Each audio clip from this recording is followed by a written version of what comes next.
Bueno, pois as dúas ponencias dan para moito debate. Vimos que tanto no caso da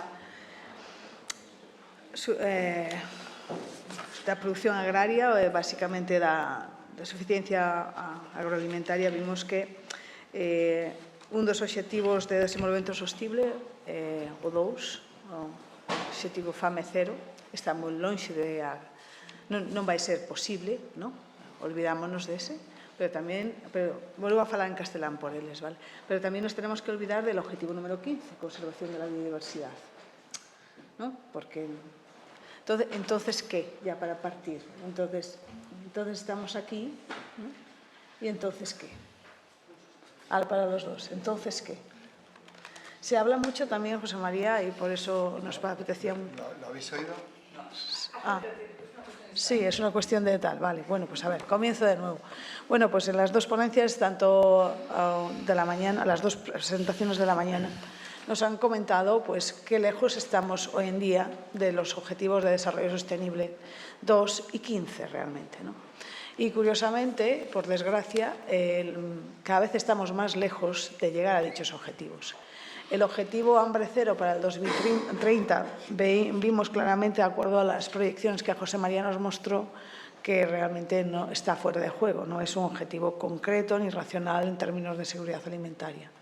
Y por otra parte, mostrando los datos que Adrián nos comentó, es obvio que tampoco vamos a ser capaces de proteger la biodiversidad al ritmo que decíamos en el objetivo número 15. Entonces, estamos aquí y ahora, ya no hablamos en abstracto, los números hablan por sí solos, pero para tener un diálogo social con agentes, con personas, con individuos. Entonces, la pregunta es, ¿entonces qué? Aquí y ahora. José María, ¿qué se te ocurre a ti pensar? Porque se habla mucho de, cuando hablamos a raíz del COVID y ya antes, se hablaba muchísimo de transición energética. Todo el rato, pum, pum, pum, transición energética. Y se han tomado medidas en transición energética. Mejores o peores, o más exitosas o menos, pero hay un montón de medidas hoy en día para reducir dependencia con respecto a combustibles fósiles, autogeneración de energía, etcétera, etcétera. Sin embargo, el debate agrario no ha sido tan fructífero, en mi entender, que a lo mejor he entendido mal. Entonces, quería que nos contaras un poco, entonces, ahora qué y cómo lo ves tú y qué se puede hacer que no se haya hecho. Bien. Bueno, en primer lugar, es verdad lo de que en el ámbito energético se están dando pasos importantes para una menor dependencia de los recursos fósiles y que hay toda una importante decisión de muchos países, no solamente europeos, de aumentar las energías renovables. Una cuestión que yo quisiera decir es que a pesar de que esto efectivamente es un buen camino, también hay que tener en cuenta pues, que toda esta transición es muy complicada. Hemos vivido tensiones hace un año y poco, con un gas absolutamente, un precio del gas desmadrado, como consecuencia de la guerra de Ucrania. Entonces, la primera cuestión que yo quisiera decir es que, y vuelvo a lo de antes, a lo que yo he insistido mucho, la geopolítica es un elemento endiablado que complica muchísimo cualquier solución, cualquier política. Ese es un primer mensaje. Un segundo mensaje sería que efectivamente la agricultura yo creo que va retrasada en cuanto a, igual de la misma manera que pasamos de las energías fósiles a renovables, es mucho más lento el proceso de pasar de una agricultura superindustrializada y dependiente de la economía fósil a una agricultura mucho más sostenible que reduzca emisiones de gases de efecto invernadero y que se adapte a esta situación de cambio climático. O sea, va lento, ¿no? Va lento y en ese sentido pues es una mala noticia. Ahora bien, yo también creo que el problema tiene dos perspectivas, que es la visión nacional y la visión global. Y para mí el problema fundamental es la visión global, ¿no? Es decir, realmente el proceso de cambio en la agricultura pues debería estar completamente apoyado, promovido desde el punto de vista no solamente nacional, sino desde el punto de vista global. Y ahí nos encontramos con un segundo problema muy serio, que es que, bueno, necesitamos en una situación donde hay tanta interconexión, necesitamos algún tipo de gobierno global, porque el debate entre el soberanismo de lo que cada país entiende por soberanía y que quiere hacer lo que considera oportuno y la necesidad de algún tipo de regulación o normativa o política global pasa por la necesidad de un tipo de gobierno global. Actualmente lo más parecido que tenemos a un gobierno global es Naciones Unidas. Y aunque yo he trabajado tiempo en Naciones Unidas, puedo decir que Naciones Unidas tiene una capacidad de acción, o tenía una capacidad de acción muy, muy, muy reducida. Y después de la guerra de Ucrania y de la configuración geopolítica de los dos bloques que estaba yo contando, todavía muchísimo menos, muchísimo menos. O sea, yo creo que hoy en día el sistema de Naciones Unidas no funciona de ninguna manera. El pobre Guterres se desgañita con lo de que ahora pues, el mundo es un infierno o la ebullición, cosa que tiene razón, pero da igual. Da igual. Cumbre tras cumbre del cambio climático o cumbre tras cumbre del tema de seguridad alimentaria, pues no se llega a ningún acuerdo. En el mejor de los casos, se llegan a acuerdos para que los países voluntariamente, si quieren, los apliquen o no. O sea, no hay ningún tipo de acuerdo coercitivo, todo es voluntario. O sea, yo estoy en el grupo de expertos del Comité Mundial de Salud Alimentaria y la única, igual que en París ocurrió, la única posibilidad de llegar a acuerdos es si lo que se dice ahí en las propuestas luego no son vinculantes. Cada país, si quiere, lo hace, y si no, no, y no pasa nada. La única organización un poco coercitiva que tenemos en el mundo es la Organización Mundial de Comercio, donde es posible, si se establece por paneles que un país tiene razón, pues hay compensaciones económicas y sanciones muy importantes. Entonces, mientras tengamos un mundo tan interconectado por donde realmente cada país hace lo que quiere y todavía peor con los bloques estos, la posibilidad de llegar a acuerdos que promuevan el cambio en la producción agraria, el cambio hacia una sostenibilidad, el cambio hacia una seguridad alimentaria o el cambio en otra serie de temas, pues es muy limitada. Por tanto, yo en ese sentido pues no soy muy optimista. Y por último, para terminar, el tema que ha planteado Adrián, que es el tema del decrecimiento, que es un debate muy actual, pues yo creo que hay parte de interés en este planteamiento del decrecimiento, ¿no? Y lo voy a referir al tema de seguridad alimentaria. Para mí, y lo he dicho en mi conferencia, ¿no? Una idea de decrecimiento clara para el tema de seguridad alimentaria es, oiga, ¿tenemos que producir más alimentos? Bueno, puede que sí, pero, oiga, primero empecemos por no despilfarrar y por no tirar a la basura montones de alimentos que han costado muchos recursos, mucha energía y muchas cosas producirlos. O sea, para mí es un caso claro de crecimiento, porque a lo mejor si fuéramos capaces de eliminar este 20-30% de desperdicios, pues podríamos hasta alimentar a la humanidad produciendo algo menos. Es un caso para mí ejemplar, ¿no? Sí, de lo que es el decrecimiento, ¿no? Sí. Ahora, de nuevo, otra vez, o sea, en el año 21, y termino ya, para no alargarme mucho, en el año 21 se celebró una cumbre de sistemas alimentarios en Naciones Unidas, promovida por Guterres, pobre Guterres, pobre hombre digo porque es fantástico y tiene unas iniciativas maravillosas, pero no le acompaña al sistema, sino hay una reforma profunda que ya se ha empezado a plantear de Naciones Unidas. Y la cuestión es fundamental, ¿no? Porque en esta cumbre de sistemas alimentarios, una de las grandes cosas que se concluyeron es el tema de la importancia de la reducción de las pérdidas y despilfarro de alimentos, ¿no? Ya, pero eso, Naciones Unidas puede aprobar esto y se aprueba en una declaración solemne y tal, pero luego los países son los que tienen que hacer eso, porque evidentemente Naciones Unidas no tiene capacidad para tomar medidas de política en Japón, en Francia, en Estados Unidos o en Kenia. Entonces, si todas estas cosas que se plantean en Naciones Unidas luego no hay ningún tipo de mecanismo para que se cumplan por parte de los países, pues es que esto no funciona. No funciona.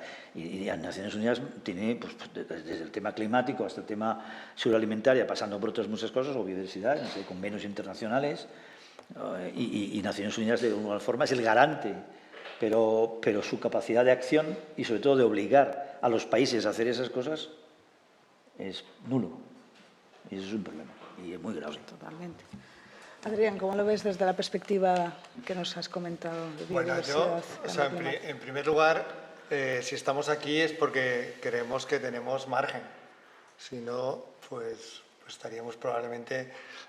Creo que también hace 2 o 3 días me parece que Captain Swing sacó un libro de Rousseau, que es un investigador de Nueva York, que hablaba de la burbuja en la que se están metiendo las élites, estas tecnológicas, sí, para aislarse un poco de todos estos desmanes, ¿no? Bueno, pues que es un poco lo que veíamos en la película esta de, no recuerdo cómo se llama, esta de DiCaprio, ¿no? Que las élites se aíslan y se meten en un cohete para buscarse sí. la vida.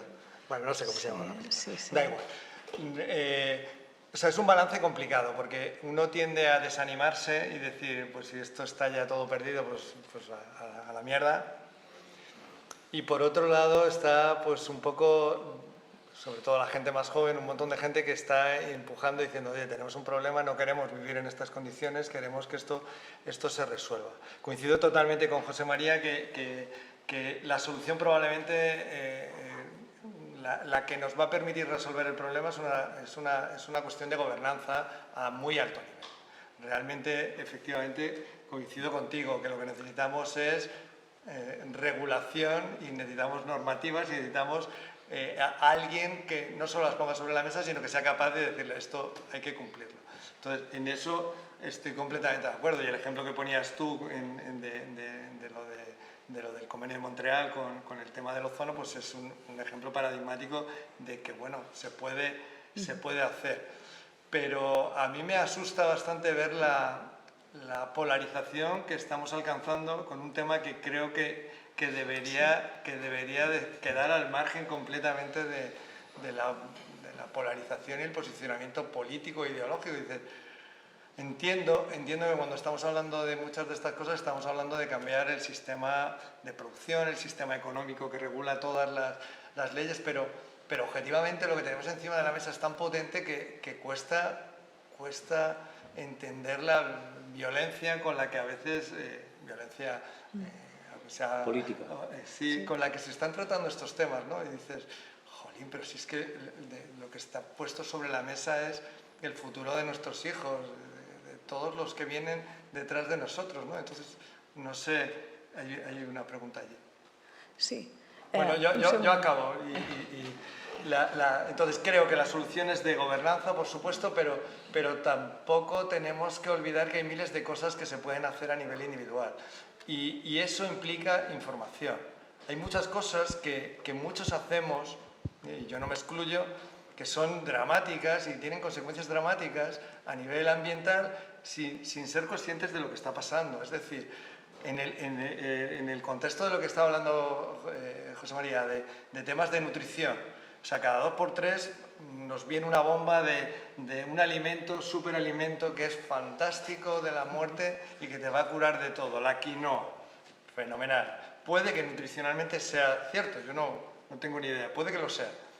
Pero las implicaciones que tiene a nivel local en toda la zona andina, y es una zona donde nosotros hemos trabajado y sabemos qué ha pasado, que de repente un cultivo que era básico para ellos, para su alimentación diaria, de repente, claro, todos los productores locales dicen, joder, se lo vendo a este intermediario que lo va a llevar a los europeos, que ahora van a comer quinoa mañana, tarde y noche, y eso que en lo que es el ámbito de tu decisión personal de ir al mercado, de leer en las redes a tu nutrólogo de cabecera que te dice que es un fenomenal, que te quita todo y que vas a levantarte por la mañana genial, no te das cuenta que hay un montón de gente que se va a quedar sin su alimento básico. Y eso es directo. O sea, no es que vaya a pasar meses o años, no, no, o sea, automáticamente. Y eso es lo que digo, o sea, a mí me produce, me da mucha rabia porque creo que la gente no lo hace malintencionadamente, simplemente no es consciente de que eso está ocurriendo. O cuando pasaron con el bioetanol, con el maíz en México, claro, de repente un productor de maíz, un alimento básico allí, pues resulta que prefiere venderlo a una industria que va a producir bioetanol, pero porque le dan más dinero cuando es un alimento que es básico para la gente allí. Entonces, ahí hay un montón de conexiones súper sencillas de establecer, o el aguacate, que estamos todos comiendo aguacate como locos, diciendo, ya, pero ¿sabéis las implicaciones que tiene esto de deforestación en muchas zonas para producir aguacate para que nosotros lo comamos? No. O sea, hay muchas cosas de esas que son... O sea, que sabemos que existen, que la información se podría hacer circular de forma fácil y que yo creo que la mayoría de la gente, si fuera consciente, no lo haría. Porque yo no creo que la gente, en general, tenga mala voluntad o ponga su salud por encima de todo lo demás.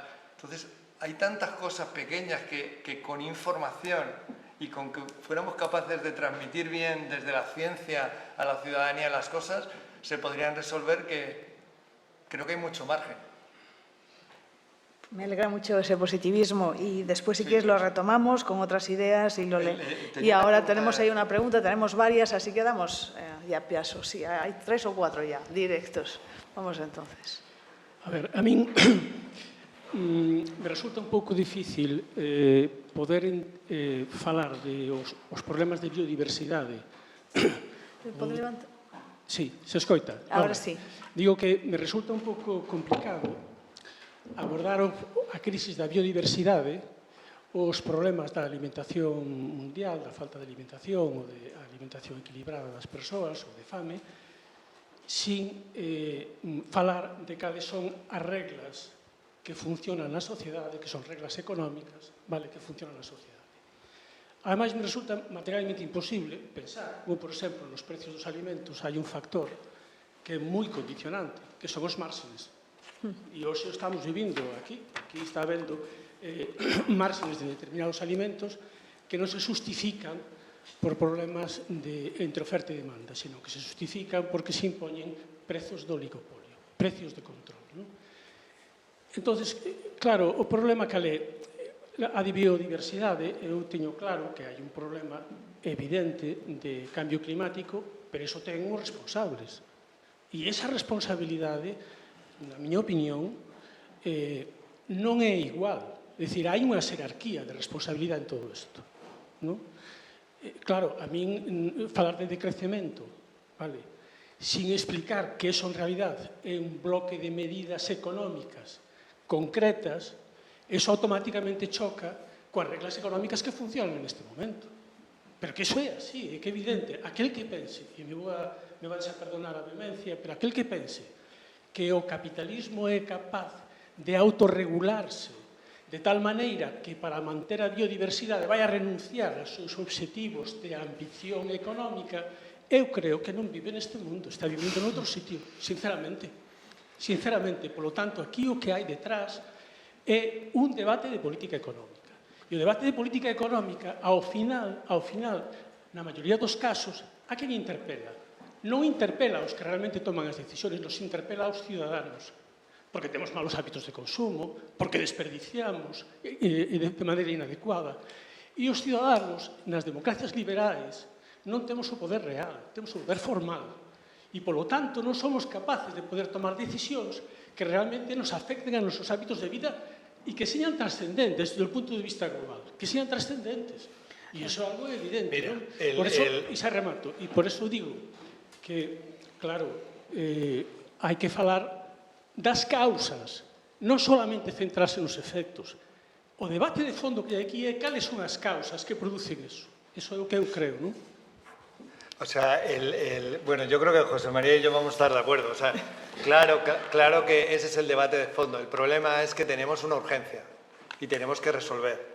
Entonces, yo creo que igual que estamos diciendo que necesitamos una herramienta de gobernanza global que nos ayude a resolver el problema, es evidente que puede haber comportamientos, actitudes a nivel individual que pueden ayudar en el asunto. Estoy completamente de acuerdo que lo que tenemos es eso, pero el maximizar el problema o llevarlo a ese punto tiene el riesgo de que nos inmovilice. Es un poco donde yo creo que estamos metidos. Entonces, la capacidad que tenemos nosotros de transformar las cosas es elevada, pero es a través de nuestro voto. Muchas veces cuando nos preguntan que qué es lo que puede hacer cada uno de vosotros, digo, pues pensad lo que vais a votar.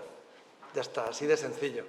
Pensar y ver quién está poniendo estos temas sobre la mesa a nivel país. Pero dicho lo cual, estando de acuerdo, tenemos que hacer cosas y hay muchas cosas que se pueden hacer. Entonces, bueno, vamos a intentar movernos porque si no tenemos una dana mañana encima de la cabeza y tenemos un problemón. Yo siento tener esa visión, no sé si pesimista, pero al menos no optimista. Pero si pasamos del nivel internacional al nivel nacional e incluso bajamos más al nivel de ciudadano, yo también veo una cierta inconsistencia, porque muchas veces, y a mí me ocurre también, ¿no?, cuando hablas con la gente sobre esos problemas del tema medioambiental y el cambio climático, le dices que el tema de reducir las emisiones y tratar de frenar el cambio climático implica un cambio de comportamiento total en el ciudadano. Y yo lo que veo es que hay mucha gente que está a favor del medio ambiente y de que hay que luchar contra el cambio climático, pero cuando le dices a él, deja de usar el coche o no cojas el avión, a mí me pasa con mis hijos. Mis hijos son medioambientalistas estupendos. Y cuando dice, oye, sí, pero tú con lo de los vuelos estos de bajo low cost, pues viajan por todas partes. Oye, ¿tú sabes lo que gasta todo esto? Hombre, ya, pero... O sea, no es tan sencillo. Yo creo que ahí es muy fácil echarle la culpa al sistema. Y por supuesto la tiene, por supuesto. Pero cuidadito, cuidadito, cuidadito. Yo no sé si vosotros tenéis la experiencia, yo la tengo y creo que todo el mundo la tenemos. A compañeros, amigos o vecinos que son muy medioambientalistas, pero cuando les dices lo que esto implicaría, lo que tendrían que hacer, o mejor dicho, dejar de hacer, te dicen, hombre, es que... Ya, sí. Mucha cabeza, sí, pero esa es la realidad, ¿eh? Pero fíjate, eso es solo verdad, ¿eh? El ejemplo de los vuelos. O sea, hemos vivido este verano en Francia, han prohibido los vuelos interiores. Sí. Siempre que estén las ciudades conectadas, creo que por menos de 3 horas en la red que ellos tienen de los TFGs estos, de los trenes de alta velocidad, no hay vuelos. Es una medida que es claramente un bottom-up, es decir, ha sido la ciudadanía la que ha hecho que el gobierno francés sentido común. haga eso. Yo... Decir, el presidente francés, en fin, no es sospechoso de ser muy progresista. Quiero decir que cuando la ciudadanía presiona, se pueden cambiar las cosas. En España no estamos ahí ni de lejos. O sea, nuestro gobierno, el Ministerio de Transición Ecológica, me consta que están intentando que eso se haga y no se va a hacer. Ni siquiera en esta legislatura que entrase se iba a hacer. Y fíjate que es una medida que se puede implementar con muchísima facilidad. Yo creo mucho en el tema de educación y en el tema de cambiar un poco los valores de la ciudadanía y que sea consciente de que todo el tema este de preservación del medio ambiente y cambio climático y demás tiene algunos sacrificios, ¿no? Sí, totalmente. Y que la gente tiene que entender que vale la pena y que es importante para el futuro de la humanidad y del propio país, de sus hijos, de sus nietos y sus bisnietos. Y eso es así, o sea, y yo creo que el decrecimiento va por ahí, o sea, a lo mejor podíamos ser igualmente felices o tal, sin tanto consumo, sin tanto producción y sin tanta cosa. O sea, que el decrecimiento va por ahí. No sé quién de vosotros estaba hablando de un poco de la paradoja, cuando estabas tú hablando, ¿no? De un poco de la paradoja de la escala grande y la escala pequeña. Y yo creo que las dos escalas son importantes, es decir, las cuestiones de agrícolas a escala global son muy importantes, como ha explicado muy bien José María, pero sí que hay cosas a escala pequeña que debemos debemos exigir como ciudadanos a nuestros gobernantes que se implementen. Es decir, todo lo que es consumo razonablemente local, consumo razonablemente estacional, o sea, toda una serie de cosas que no hace tantos años, o sea, hace 40, 50 años era la norma y que ahora, en fin, vamos a nuestros supermercados, vemos que hay melocotones en el mes de enero y decimos, bueno, pues los compramos, ¿no? O sea, y eso sí que la ciudadanía podemos exigir a nuestro, consumiendo a los distribuidores, a la gente que está poniendo los productos y también a nuestros gobernantes para facilitarles que se haga esa transición, que haya unas normativas que hagan que a nivel local se puedan implementar algún tipo de medidas que son muy efectivas en términos del problema que tenemos, con independencia de que hay otra escala que coincido con José María, en la que hay que trabajar también, que tiene que ver con esos flujos globales que son muy importantes y en la forma en la cual se van fijando esos precios a nivel global, que es muy, muy importante. Pero yo creo que la escala pequeña, que es donde estamos nosotros, se puede hacer muchas cosas sin perder para nada, que yo es de lo que os estaba hablando, bienestar. Podemos seguir viviendo básicamente igual sin comer melocotones en el mes de enero, que no... melocotón que viene de Chile, ¿qué sentido tiene que venga un melocotón desde Chile? Sí. Con todo el impacto e a huella energética que tiene eso. Ademais, se me permitides engadir, ademais do particular e do global, tamén, por exemplo, a nivel institucional se poden facer moitas cousas. E incluso a administración pública debería ser completamente exemplar e exemplarizante. Por poñervos un exemplo, na nosa universidade por agora non hai, que eu seiba, un debate de cambio climático especialmente aberto, con excepción das medidas aplicadas para a reducción de consumo enerxético, pero non vinculadas ás emisións per se, senón máis ben á factura e o que iso implicaba na nosa economía. Pero, por exemplo, na Universidade de Cambridge, en moitas outras, no ETH, en moitas outras, hai o que lle chaman un carbon budget. É dicir, hai un orzamento do diñeiro do que se dispón para todo, pero tamén hai un orzamento de emisións. E todos os membros da comunidade universitaria teñen que comprometerse a manter ese orzamento de emisións. Explícome. Por exemplo, se eres un profesor moi prestixioso, pode ser que non podas ir a 5 conferencias internacionais. Por qué? Porque non tes o carbon budget suficiente para facelo e non che van a estender, baixo ningún concepto. Isto, efectivamente, non é popular, nin incluso en Cambridge, non? Porque restringe moito sistemas de colaboración, cooperación internacional, etc. Pero en infinidade de institucións ao redor do mundo, as institucións teñen o orzamento económico e teñen o orzamento de emisións. E non se pode sobrepasar, punto. E non é negociable. E incluso non é tampouco negociable e insustituíble por outras medidas de compensación. Bueno, pois eu viaxo igual e despois xa farei unha aportación económica a calquera ONG para que me plante árbores. Non é negociable. Ese é o carbon budget, non? Entón, hai moitos exemplos no mundo que chaman a atención, que son interesantes, pero que son tamén costosos e non populares, precisamente. E ao mellor tamén temos que facer un acto de concienciación para preguntar se estamos preparados. Si os nosos representantes da universidade van ao próximo Consello de Goberno e presentan a idea de carbon budget, a ver como vai sair. Por poñer un exemplo, solamente por poñer un exemplo e por motivar o debate. Creo que hai outras preguntas. Adiante. Hai moitas preguntas. A quen que irades? O sea, subiron a vez. Sí, pois a ela. Entón, xa deches? Pois, Mabel, entón, que pelea. Non, era por tratar de seguir así unha orde. Bueno, en primeiro lugar, pois, agradecer as intervencións e agradecer tamén e, sobre todo, nos saudar. Vexo xente moi nova aquí.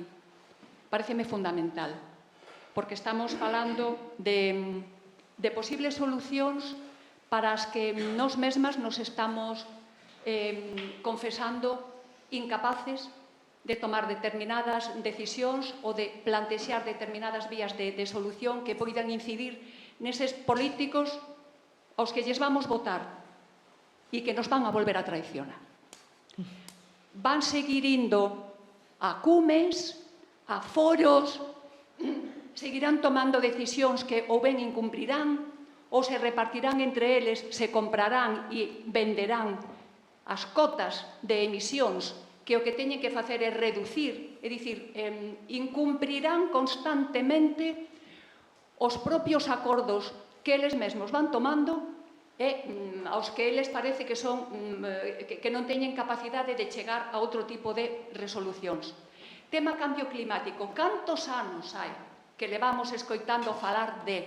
Estamos indo tarde. Estamos, con perdón, arrastrando o cu por solucións que a estas alturas xa non é que vayamos tarde para tomar, e que tiñan que estar tomadas xa desde hai moito tempo.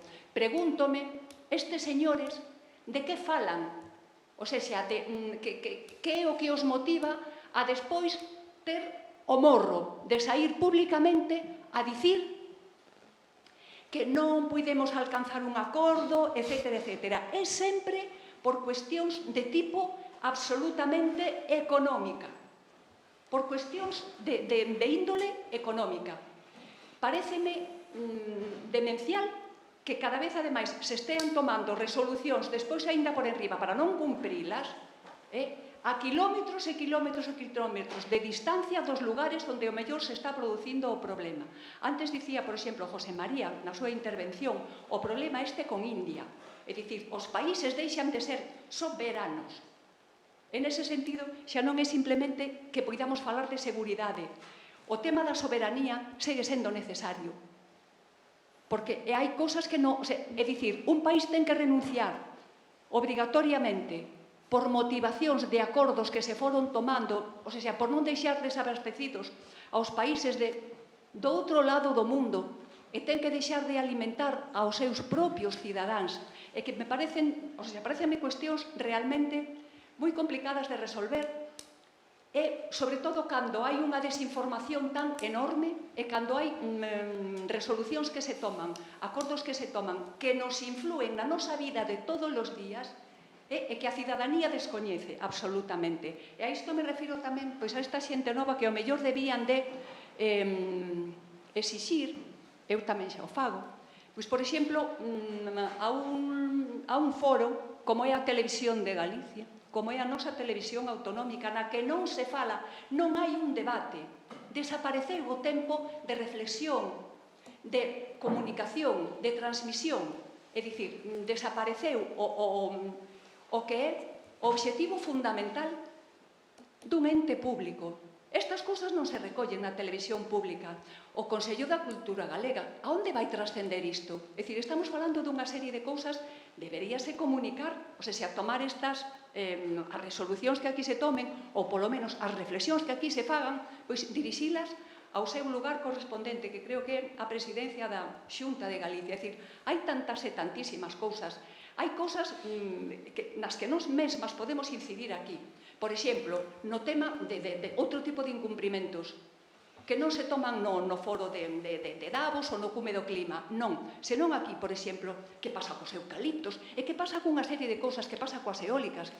Hai tantísimas cousas nas que nós directamente podemos e debemos estar incidindo e exixir que se nos transmitan, e exixir que haxa un feedback, é dicir, que as nosas opinións e as nosas tomas de decisións incidan nestes señores. E ollo aos que votamos, porque despois habería que facerlles un seguimento constante e ver que é, o sea, a quen se deben. Hai un tema absolutamente de dependencia económico. De onde sai toda esta pasta? Joder, perdón, é que, de verdade, se vivimos nun mundo totalmente que cada vez nos crea máis dependencias para as cuestións máis básicas e elementais, como é o que comemos todos, absolutamente todos os días. Este é un dereito recoñecido na Carta de Dereitos Humanos. Todo o mundo, todos temos dereito a unha alimentación sana. Esa non se compra no supermercado. Que pasa? Porque deixamos, despois falamos de Españas vaciadas, etcétera, etcétera. Nada máis. Únicamente unha reflexión. Non estou facendo unha pregunta. Gracias pola reflexión, Mabel. A ver, creo que hai dúas preguntas aí, tres. Comezamos por aí. Os alumnos que se teñen que marchar despois, se non vos importa, sí. Vale, ¿se me escucha? Despois. Más cerca, así, perfecto. Bueno, primero que nada, muchas gracias por la conferencia, me pareció muy buena, además porque yo desconozco muchísimo de estos temas. Pero dentro como de mi desconocimiento, claro, se habló como de los distintos incapacitantes económicos que hay para todo este tema, y yo como estudiante de economía empecé a desarrollar una especie de depresión porque pensé, Dios mío, yo aquí solo sirvo para arruinar todo esto, la economía tal. Y pensé, bueno, ¿qué enfoque económico se le puede, o sea, cómo económicamente se puede plantear esto de tal manera que se ayude a solventar el problema? Y me llamó mucho la atención lo que se mencionó de la biodiversidad como recurso, porque me parece importante pensar no solo en todos estos temas como recursos físicos, sino también como recursos económicos, entre otras cosas porque el recurso físico es limitado, pero el recurso físico es limitado, pero el recurso económico es potencialmente ilimitado. Es decir, hace 150 años el aluminio era un metal precioso y ahorita hay electrólisis y entonces hay mucho más aluminio, entonces como recurso económico es muchísimo más disponible, y eso me parece que a largo plazo, por ejemplo, puede ser un discurso que favorezca mucho a, por ejemplo, las energías renovables, que dependen de recursos potencialmente infinitos, respecto a las energías no renovables, que dependen de recursos físicos finitos. Entonces, la pregunta es, ¿existe algún instituto o alguna organización que, sin obviar evidentemente todas las otras perspectivas que hay, porque no solo existe el recurso económico y hay perspectivas sociales, culturales, biológicas, pero que estudie estos distintos problemas como un tema de eficiencia de los recursos económicos? Por ejemplo, no soy particularmente fanático de sus conclusiones, pero entiendo que en el Centro de Consenso de Copenhague hay unos ex ganadores del Nobel de Economía que, de nuevo, las conclusiones puede que no las comparta, pero entiendo que son metodológicamente rigurosos. Entonces, yo quería preguntar, bueno, cuáles son las limitaciones y cuáles son los beneficios que puede tener esto, y si hay alguna institución que sirva para ese tipo de comparativas. También por el tema porque claro, por ejemplo, con el tema de la crisis post-pandemia económica, hubo un subsidio a los combustibles fósiles. Y yo entiendo que esto responde a una razón, a pesar de que contradiga a la emergencia climática. Entonces me parece que una forma de poder contrastar hasta qué punto es más dañina la cura que la enfermedad es tomando criterios de eficiencia. Por ejemplo, por cada euro invertido, ¿cuántos problemas le estoy ahorrando a la sociedad? Porque si resulta que le estoy produciendo muchísimos más problemas invirtiendo euros en subsidiar el combustible fósil que los que les estoy solucionando por facilitarles el transporte, es mucho más evidente que no es una medida eficiente. Incluso para comparar, bueno, distintos proyectos, porque igual hay un proyecto que produce una cantidad de aumento de la biodiversidad y hay otro que produce 3 veces menos aumento de la biodiversidad, pero por 10 veces menos coste. Entonces, cuando ves el cálculo de eficiencia, hay un proyecto que es mejor y otro que es peor. Y además, y ya termino, perdón por la pregunta, por un tema más, y es que cuando se habla del tema del decrecimiento, a mí lo que me preocupa es el tema de que las políticas ecológicas puedan tener un carácter regresivo. Es decir, el decrecimiento se podría hacer porque las personas que tengan poco pasen a no tener nada y las personas que tengan mucho sigan teniendo mucho, o se puede hacer de tal manera que las personas que tengan mucho pasen a tener un poco menos y las personas que tienen poco igual un poco más, o se queden donde están o lo que sea. Entonces, bueno, eso, que si le ven algún uso a esto, cuáles creen que sean las posibles limitaciones y si hay alguna organización que se encargue de hacer esto que sea fiable. Muchas gracias. Adrián, me vas a mí la pregunta, no parte de ella. No, yo luego, o sea, lo que te quiero contar es luego un poco de qué manera se está implementando toda una regulación relacionada. Pues empieza por ahí si quieres, Bueno, sí, después. Yo os ponía una diapositiva en la cual decía que con independencia de lo que preguntabas tú antes del sistema y que el problema está en el sistema, la cuestión es que en términos de conservación tenemos un problema sobre la mesa y se trata de ver cómo podemos avanzar en la resolución. Históricamente la biología de conservación se ha quedado en un plano, digamos, muy superficial desde un punto de vista tecnológico. Es básicamente viendo las especies, viendo qué se puede hacer con las especies, las poblaciones, pero ha habido siempre mucha reticencia a pasar a este marco.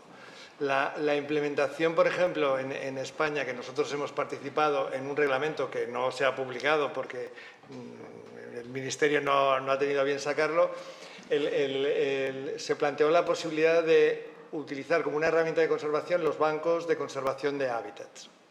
¿Vale? En realidad lo que... ¿Puedes explicar el concepto? Sí, la idea es relativamente sencilla y yo creo que es bastante transformadora. Es básicamente sería un mercado tutelado por la administración. No es un mercado libre completamente, sino es un mercado tutelado. Y entonces, ¿qué es lo que ocurre? Cuando hay que hacer una gran infraestructura, por ejemplo, que por razones del tipo que sea, pues tiene un impacto residual que no se puede resolver ni mediante la minimización de impactos, ni mediante la evaluación de alternativas, y sin embargo pues es una obra que finalmente se decide que hay que hacer. Vale, cuando eso ocurre, hasta ahora lo que se hacían era poner un dinero para mitigar un poco ese impacto, de una manera completamente arbitraria que dependía de la administración. Dependía si eran las comunidades autónomas o si era el Gobierno central. ¿Qué es lo que se plantea ahora? Dice, bueno, pues lo que vamos a hacer es que cuando haya impactos que no son resolubles, ni mediante restauración, ni mediante otro tipo de minimizaciones de impacto, lo que vamos a hacer es construir un banco de hábitat. ¿Y eso qué consiste? Consiste básicamente en que lo que va a haber es un mercado de espacios, territorios que están bien conservados. Cuando un espacio de esos pasa al banco, lo que puede ocurrir es que cuando se hace esa obra se plantea una relación de tipo fideicomiso para que sea perpetua, de manera que al propietario, que puede ser público o privado, que tiene un hábitat, una laguna bien conservada, se le paga. Se le paga y de manera que puede obtener un beneficio de la conservación de un espacio que tiene valor en términos de diversidad biológica. Y eso es una conexión tutelada por la Administración.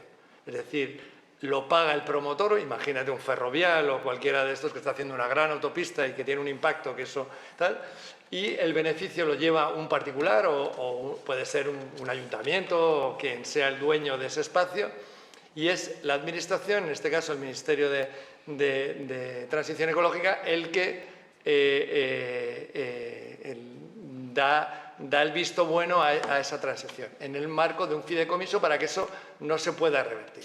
Es decir, ese territorio va a recibir pues, una compensación económica de ese banco de hábitat durante periodos que son de 50 o 60 años, no recuerdo bien.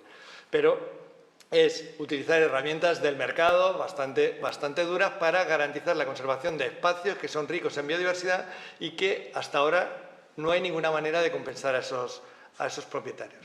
Bueno, desde un punto de vista de un biólogo de conservación, pues a mí me suena a Scary Movie total, pero me parece que hay que estar abierto y que pueden ser herramientas potentes y que pueden ser útiles. ¿Se han desarrollado cosas parecidas en otros países? Sí, en nuestro entorno, en Reino Unido, en Alemania, en Francia funcionan. En Estados Unidos incluso con un mercado secundario, es decir, que esas unidades de capital natural, porque al final no deja de ser capital natural, están sometidas a un mercado secundario. Que si lo otro me daba Scary Movie, esto en fin, me pone ya los pelos de punta. Pero, no sé, a lo mejor son herramientas dentro del sistema que son útiles para garantizar la conservación del territorio. Lo que es verdad es que en muchas zonas, lo que contaba de Correa, tú tienes un territorio fenomenal, súper biodiverso, pero no produce en términos económicos recursos para su ciudadanía. Está dando un servicio ecosistémico fantástico al planeta, a toda la humanidad, pero la ciudadanía de Ecuador sigue, en fin, perdóname la expresión, comiendo mierda como hasta ese momento, ¿no? Entonces, necesitamos herramientas que a lo mejor pueden venir del mundo, digamos, del mercado, que son útiles y pueden ayudarnos en este objetivo. Yo lo que digo, no soy defensor del asunto, simplemente lo que me parece que, como en tantas otras cosas, hay que estar abiertos y ver todas estas herramientas que están surgiendo en muchos sitios como oportunidades para conservar o oportunidades para mitigar o adaptarse al cambio climático, ¿no? Sí. Espera, que el micro. También, pero hay que tener cuidado porque tenemos a otras personas antes que tú. Rapidísimo, concluir. Solo, porque claro, yo cuando me encuentro estos problemas también pienso cómo puedo colaborar yo, digamos, económicamente. Evidentemente de forma no económica también, pero económicamente también. Y como que me es muy difícil ponderar dónde ese dinero va a ayudar más, por ejemplo. Entonces, no sé si hay algún mecanismo que tú recomiendes para tratar de ayudarme a solucionar esa cuestión. O sea,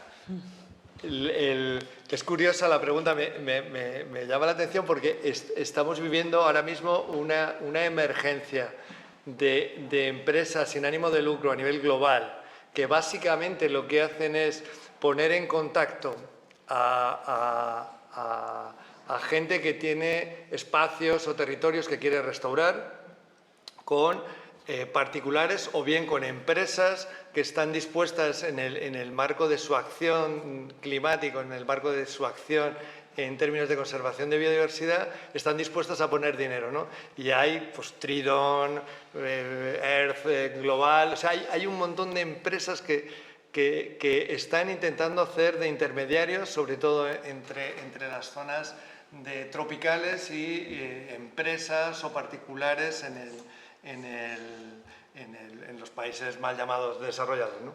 Pero en este momento hay una efervescencia absoluta con ese tipo de cosas, porque lo que tú dices a nivel ciudadano e individual pasa mucho. Hay muchas empresas que en el marco de la gestión de sus activos y de la interacción con sus accionistas están desarrollando programas de conservación o programas de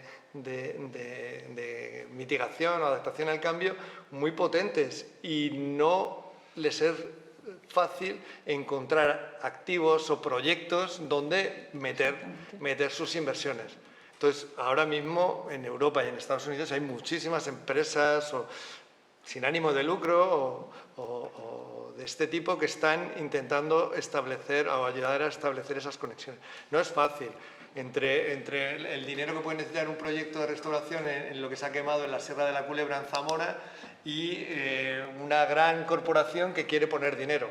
Y ahora empiezan a surgir empresas que hacen ese trabajo, están intentando hacer ese trabajo. Sí. Hay una lista de certificadores también por el Ministerio. Adelante. Eu a pregunta que iba a facer era algo máis específico. Aquí en Galicia, por razóns históricas e políticas, acabamos cun sistema de propiedade da terra marcado polo minifundio, que aínda hoxe se mantén, pero que ata fai pouco era no que se tiña que manter as familias. É dicir, cunha parcela pequena de terra tiña que darse de alimentación. Entonces, non daba cabida a sistemas de agricultura extensiva como é a mayoritaria ahora mismo no sistema agroalimentario, como estabas a dicir vostede, José María. Claro, o que se acabou facendo foi unha agricultura máis intensiva basada no policultivo, é dicir, aproveitar certas relacións que existían entre diferentes especies para ter como un maior beneficio ou unha maior eficiencia. Claro, volvendo ao que vostede dicía, José María, acabamos de chegar como ao límite de extensión das nosas terras, queda moi pouco por ser posible para utilizar para cultivar e para a ganadería. Entonces, a pregunta que me fago é, un sistema máis intensivo basado no policultivismo ten cabida a unha escala global, ao mellor aproveitando certas economías de escala, e cal sería entón o impacto que tería no medio ambiente, desde unha perspectiva máis ecolóxica? Moitas gracias. Bueno, yo creo que no. No, yo creo que el proceso de intensificación tiene una serie de problemas, y no solamente medioambientales, sino también de otro tipo. Yo creo, por ejemplo, en Galicia mismo, en el sector de producción ganadera, leche sobre todo, no solo, pero en leche básicamente, se ha ido a un modelo súper intensivo, con mucha utilización de pienso y de grano, cuando realmente la riqueza de Galicia no es la producción de grano, es la producción de forraje y de prados, ¿no? Entonces yo creo que ha sido un error no solamente de Galicia, sino que el modelo ganadero en muchos países, por ejemplo Holanda y demás, ¿no?, son basados en la intensidad absoluta Y yo creo que eso no es un modelo para mí recomendable, ni económicamente, porque al final cada vez más los precios tienen que reflejar los precios internacionales y, desde luego, esos precios, en el caso de España, si los costes de producción están basados en granos y los granos suben muchísimo el precio, como a veces ocurre, pues quedan fuera del mercado. O sea, es clásica ya la queja de los ganaderos, con razón, de que en cuanto suben los piensos y sube el maíz, sube la soja y demás, como utilizan mucho grano para esa producción súper intensiva, pues realmente no está claro que sea una vía sostenible, en lugar de basarse en los recursos naturales que tienen, como son, pues como digo, el pasto, el forraje y tal. Y yo creo en ese sentido que no creo que se pueda generalizar en todas partes y tal. De hecho, siguiendo con la ganadería, los países que tienen una ganadería más competitiva a nivel mundial y que marcan precios, no es Europa. Son países como Brasil, son países como Argentina, como Australia, como Nueva Zelanda, que tienen grandísimas extensiones, pero regímenes de producción extensivo, no intensivo. Claro que el problema de instaurar un modelo extensivo en Europa tiene una limitación muy clara, y es el viejo continente. ¿Qué quiero decir con el viejo continente? Pues que uno de los problemas que tiene Europa es que no tiene suelo, no tiene hectáreas. Y por eso se ha ido a un modelo intensivo. Pero ese modelo intensivo nunca va a poder competir con la pampa argentina o con las grandes extensiones ganaderas de Australia o de Nueva Zelanda. Ahora, hay un problema real, estructural. O sea, ahí, fíjate las extensiones que tienen de tierra en el nuevo continente, ¿no? Sea Latinoamérica, sea Australia, Nueva Zelanda. Cuando Europa no puede hacer eso, porque en Europa la extensión media por explotación es no sé, 30 hectáreas o 40, y en otros países es de 500 o 1000, ¿no? Y es un problema estructural. No podemos hacer que Europa de pronto tenga, en lugar de X millones de hectáreas, tenga 10 veces más o 5 veces más. Sí, Entonces, hay problemas a veces que derivan de ahí. O sea, yo no apoyo esa agricultura o esa ganadería intensiva gallega de leche intensiva, en lugar de aprovechar todos los recursos que tiene, ¿no? Sería, a mi opinión, más competitiva. Sería más competitiva, al menos en precios europeos. Otra cosa es que pueda competir con Nueva Zelanda o pueda competir con Brasil o Argentina. Pero a nivel europeo, desde luego, sería más competitivo. Probablemente cada vaca produciría menos leche, pero es que a lo mejor una cosa es el óptimo económico, otra cosa es el óptimo técnico. Nosotros los economistas lo sabemos bien. No siempre es lo más rentable producir cada vaca 10.000 litros de leche al año o 12.000, que es a lo que hemos ido. A lo mejor no es la vía. A lo mejor la vía es menos productividad, ¿no? Pero una alimentación más natural y unos costes de producción mucho menor. Y encima independizados de la energía, porque el problema del maíz o la soja está dependiendo de la energía por fertilizantes y por mil cosas. Los praos, pues poca cosa. No tienen el consumo energético que tiene. No, yo solo dos cosas. O sea, debemos de meter en la cuenta absolutamente todo. Es decir, cuando estamos hablando de ganadería extensiva y la intentamos comparar con la ganadería, digamos, estabulada, intensiva, claro, no estamos teniendo en cuenta los beneficios asociados a esa ganadería extensiva. Beneficios evidentes en términos de diversidad, de mantenimiento hasta culturales, ¿no? De mantenimiento de paisajes. Probablemente no sepas, pero uno de los motores de cambio más potente de nuestro país, como consecuencia de lo que decías tú, del abandono del medio rural, del vaciamiento del medio rural, es la matorralización y la forestación secundaria de buena parte de nuestros paisajes abiertos, que eran la norma en todo el territorio y sobre todo en las zonas de montaña. La ganadería extensiva mantiene esos paisajes, mantiene esa diversidad asociada a esos paisajes. Cuando hacemos una cuenta de la productividad de una cosa y otra, no tenemos en cuenta todas estas tareas. Ahí es donde los economistas tienen que hacer un esfuerzo por que eso entre en las cuentas y seamos capaces de hacerlo de una manera directa y rápida y que sea reproducible. Incluir los pagos de los servicios ecosistémicos. Claro, incluir todo eso, porque claro, si tú comparas pues, la producción de una oveja que pasta por la serranía de Cuenca con una producida en un establo, claro, no te salen los números, porque es que, claro, en un espacio pequeñito puedes tener toneladas de ovejas, ¿no? Entonces, todo eso hay que meterlo en la cuenta. Y luego quería comentarte que, por ejemplo, en nuestro departamento acaba de entrar un proyecto europeo gigantesco que lleva Christian Sock, que es precisamente sobre cuestiones de agroecología ligadas a teoría ecológica asociada a cultivos, que es básicamente lo que has dicho tú, recuperar los cultivos mixtos. O sea, los cultivos mixtos con la Revolución Verde desaparecieron. Tanto los, digamos, de herbáceas como los forestales. Eso era una cosa, y de hecho, pues si los que hemos tenido oportunidad de estar en algunas zonas de montaña por ahí, pues tú sigues viendo cómo siguen cultivando 3 cosas a la vez. Sabemos que eso produce un overyield, una sobreproducción de las cosas, porque hay interacciones positivas que se establecen entre las cosas que estamos cultivando y que funcionan.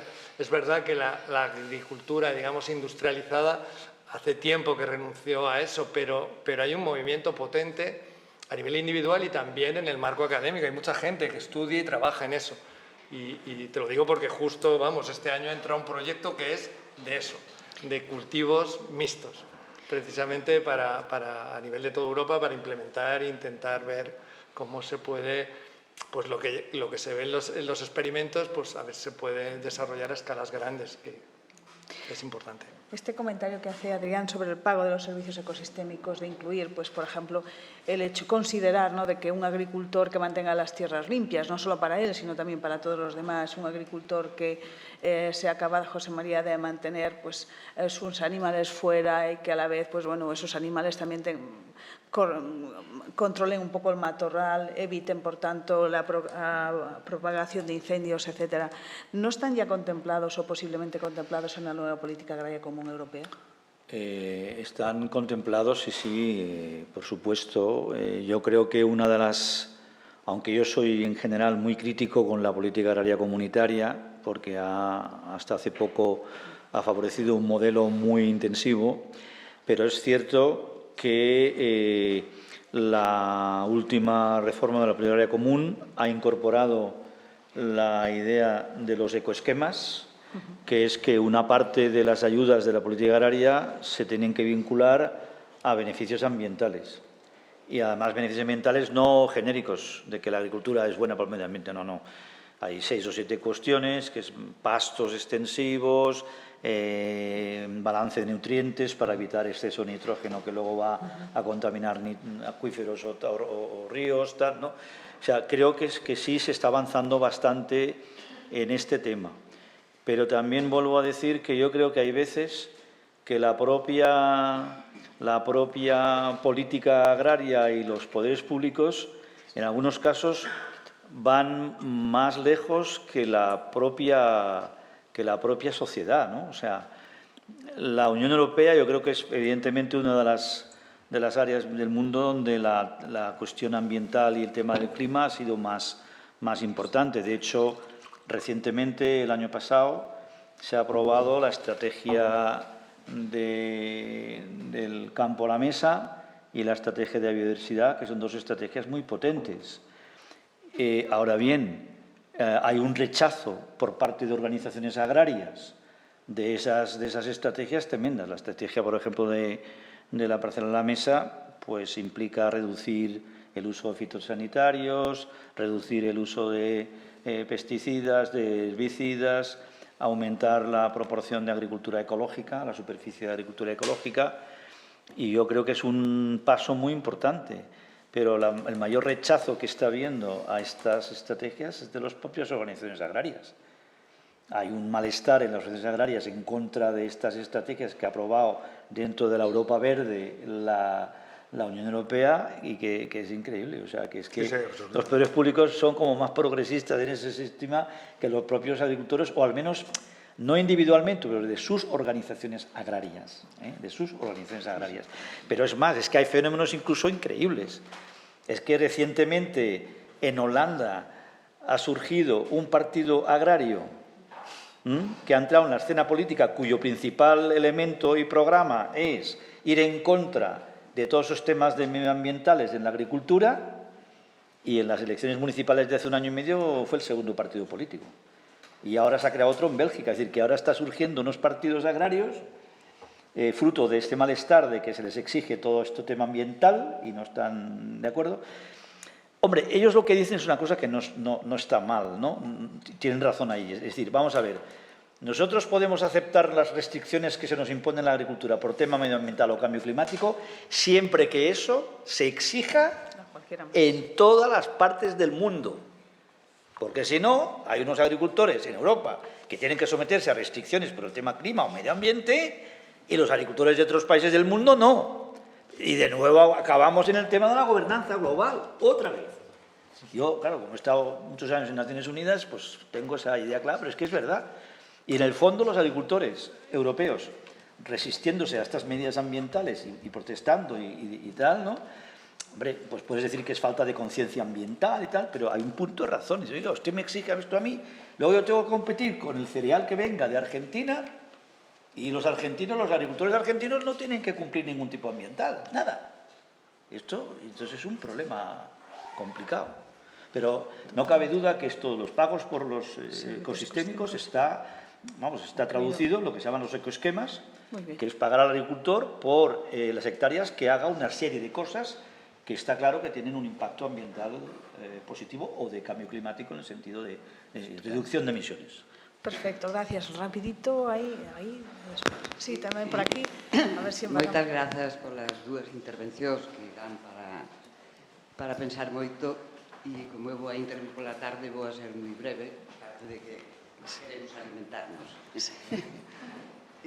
A mí hai unha cuestión que me preocupa no que di José María, toda esta alusión á gobernanza global, porque agora recordaba unha carta famosa entre Einstein e Freud sobre a guerra, e aí debatían sobre a necesidade da Liga das Nacións, que non foi adiante, e que vían como, sobre todo Freud, consideraba que era imposible por a súa concepción. Si pensamos, por exemplo, na Declaración dos Dereitos Humanos, foi froito do xenocidio, non caeu do ceo.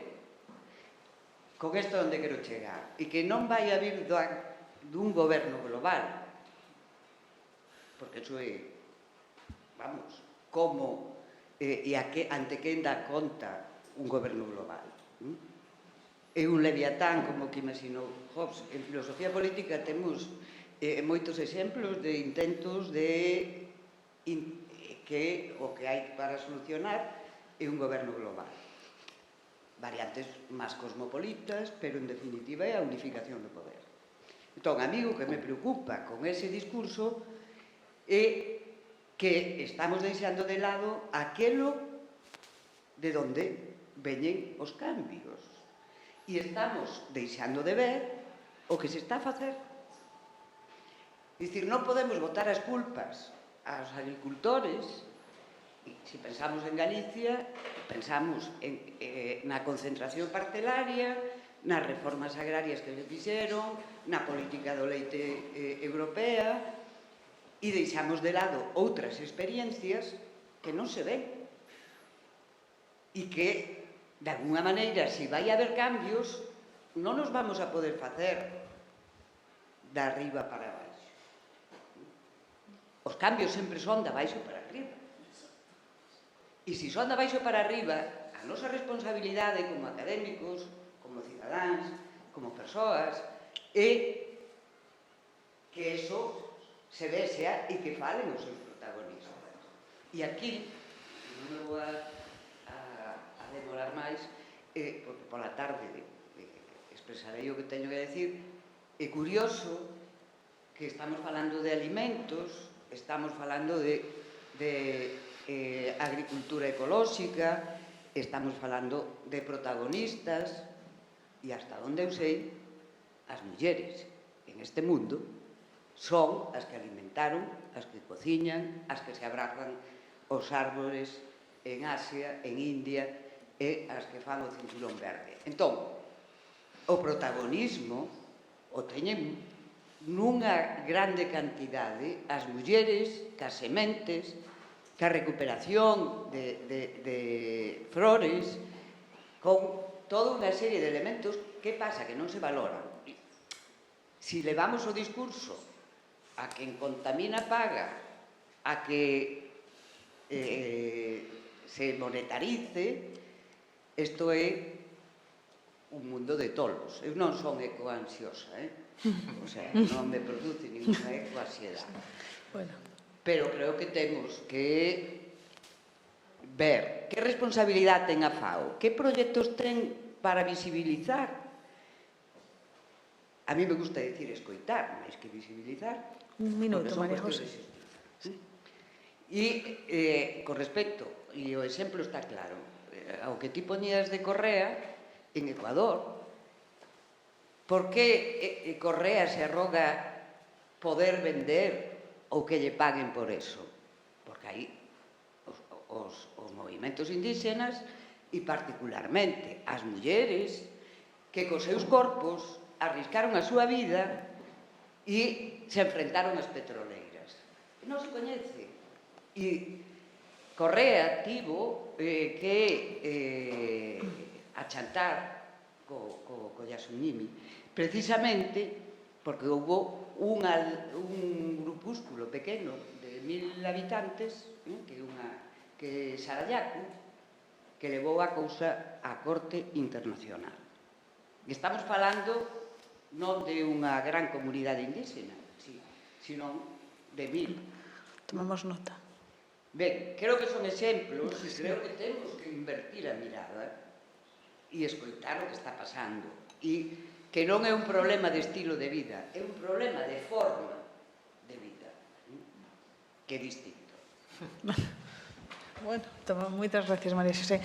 Elena, tiñas unha reflexión antes de pasar aquí a Enrique, rápido, para pasar. Sí, sobre todo quería, bueno, o de poñer en valor e dar as grazas polos relatores e sumarme a todo o anterior e sobre todo contestarlle a Mabel desde a responsabilidade de levar a sección ao Consello da Cultura Galega, se chegou o vicepresidente. O Consello da Cultura Galega é un órgano consultivo e precisamente ti falabas do impacto dos eucaliptos. Bueno, este lunes presentouse aquí un informe que precisamente se insta a cal é o impacto dos eucaliptos cal se usa o tratamento, e esos informes que teñen unha pegada como órgano consultivo, pero tampouco son a menciña milagrosa, como non son, como moi ben se acaba de explicar aquí, pero sí que o Consello ten esta responsabilidade. E xornadas como a de hoxe, e se chegou agora o vicepresidente, a primeira opción é a de pensar, coñecer e despois impregnarnos todos do aprendido e leválo ao día a día, porque logo cada un como cidadán, como moi ben decía José María, podemos decidir se collemos o tren, o voo rápido, ou se reciclamos, non reciclamos, sementamos, non sementamos. É dicir, hai unha parte estrutural e un marco moi superior que temos que interpelalo e temos que refutalo cando nos toca, pero logo temos que actuar e como académicas e académicos, como moi ben se dixo aquí, pois tamén podemos facer moitas cousas, non? Pero sobre todo, decir que o Consello non é só o espazo onde vir a falar, non? Sino que sí que fai despois de autofalante e sí que interpela. A capacidade de ser escoitados, pois é unha resposta moi galega, depende, non? Pero creo que temos que seguir interpelando e, sobre todo, do dito aquí, pois isto será a semente, pois as actividades do ano que ven e non só a celebración dos 40 anos, porque pediron-nos ousadía dende a dirección do Consello para organizar cousas e de verdad que o tema de hoxe, pois, o tempo do debate se esgota, pero o tempo de seguir pensando non. Entonces, sobre todo, era decir isto e que me encantou que xa a palabra tamén educación e que poñamos os exemplos do que funciona, igual que poñemos os exemplos do que non funciona, como acaba de facer María Xosé, e seguro que o traballaredes pola tarde, onde estará tamén a presidenta, que o mellor non pode estar. Pero era sobre todo a resposta que mereces, porque non estamos aquí solo para salir nas redes ou para salir na foto, sino para que isto sexa unha semente que agardamos que agrode. Non sei quen falando de Enrique. sementes. Enrique, ti. Enrique. Moitas gracias. Quería unha pequena reflexión, Enrique. Moitas grazas aos alumnos que se teñen que marchar. Agradecemos que viñerades. Grazas polas comentarios e suxestións. Sí, eu moi corta porque xa agora vai.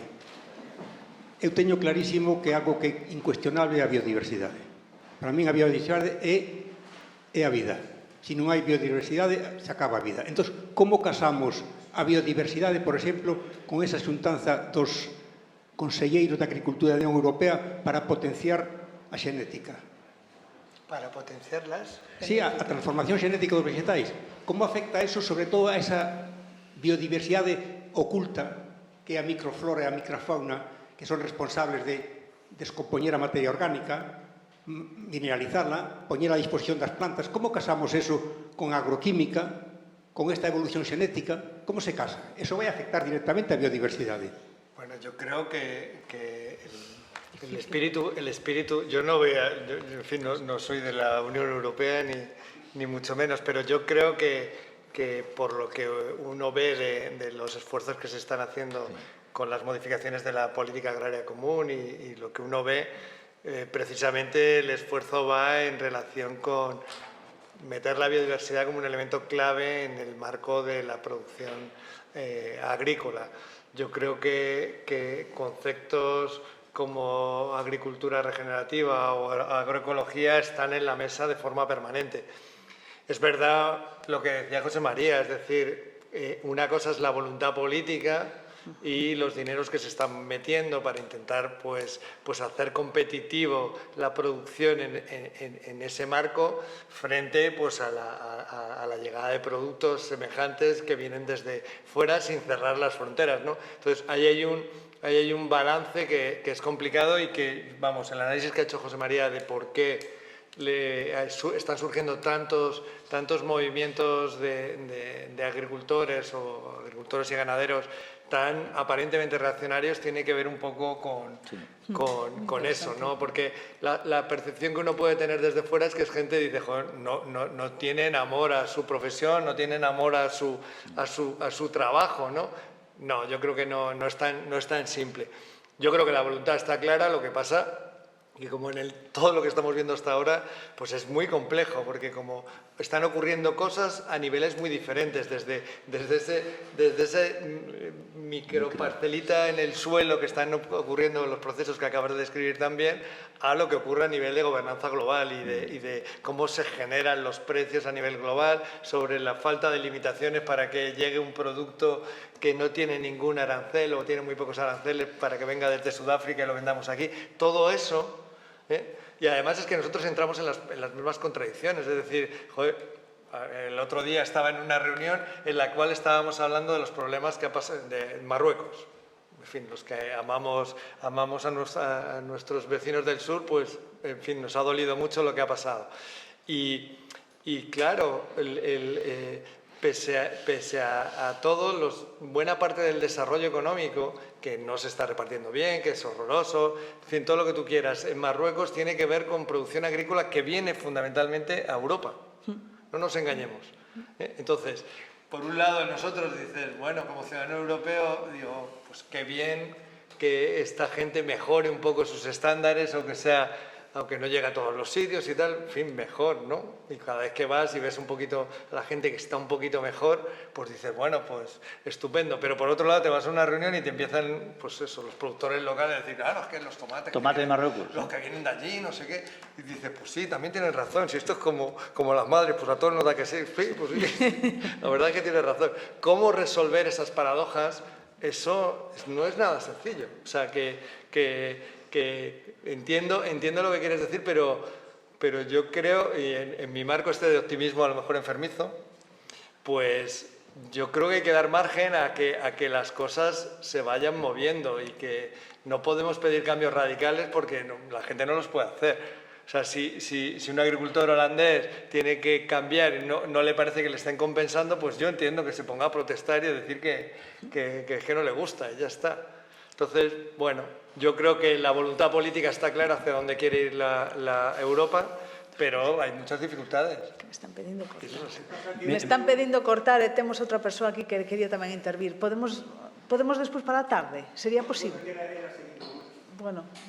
Bueno, pues comente yo se quere, pero sí, algo moi brevido. É que eu creo o que decía María José, que os cambios teñen que vir de abaixo a arriba, non de arriba a abaixo. E por que non existe información? Por que non vexo ninguna? Nos a xerar unha fundación, pero non hai información. A calidade nutritiva dun produto a partir dunha semente tradicional, dun híbrido ou dun transxénico, cae verticalmente. Eso hai que informar a opinión pública para que tamén sexa consciente do que consume, cando consume un híbrido ou cando consume un produto tradicional, e que sepa que a nutrición depende fundamentalmente desto, e que é necesario consumir menos se é un producto tradicional que se é de un híbrido. O sea, yo creo, o sea, no tengo ni idea porque yo no trabajo en esos temas, pero estoy seguro que hay gente que trabaja en esas cosas. Pero eso es un problema que tenemos en general la gente que nos dedicamos a ciencia.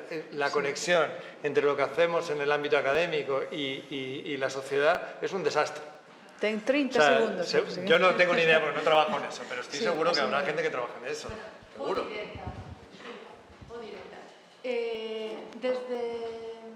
Desde o meu sector, vale? Traballo en educación nun centro de formación profesional. Entendo que as medidas, tanto mitigadoras, compensatorias, de calquera tipo, van ser adaptadas a maioría, todos os sectores van ter que tomar, de alguma maneira, de algún sector, medidas. Vale? Porque iso non pasa a estar nos currículos de familias de EFC. Buena Pues, Porque eso queda nunhas etapas educativas que está moi ben, pero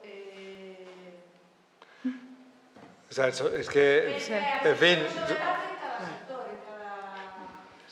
Gracias por la pregunta. pues sí, es casi una pregunta retórica, no tenemos mucho que decir más que tienes toda la razón. Tienes toda la razón. Sí, unha reflexión. Absolutamente de acuerdo. Bueno, pois con esa reflexión outras moitas agradecemos.